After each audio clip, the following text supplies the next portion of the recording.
I really like to talk about how I define spirituality, because I think a lot of people look at spirituality in ways which is not realistic. Like some people might look at spirituality as in the sense of just looking spiritual, or what they consider to be spiritual behavior, being very, at least have an aura of being very peaceful, very kind, but inside they're not peaceful, they're not kind.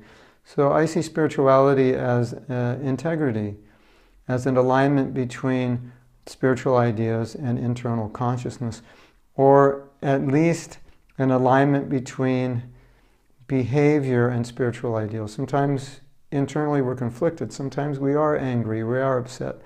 But if we don't act on those emotions, then we can say we're living in integrity with our spiritual values. We have two things. We have how we feel, and we have our values. And oftentimes we act on our feelings rather than our values.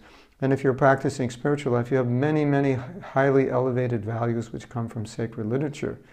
And so when you learn to act on your values, you override your emotions. Your emotions are instinctual or whimsical. In Bhagavad Gita, Krishna says that the teachings of sacred literature are guidelines for our actions, and if we avoid them, we'll avoid them out of what he calls whimsy. Whimsy means just I feel like doing what I feel like doing when I feel like doing it. And that's kind of the basis of what material life is all about. It's, well, how do you feel? What do you feel like doing right now?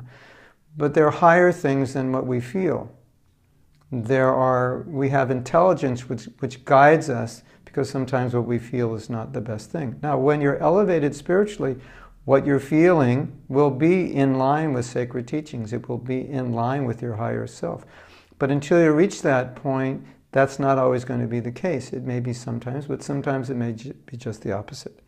So, values should control our lives, not feelings and emotions, unless those feelings and emotions are aligned with our values. Thank you for listening, and we'll see you next time.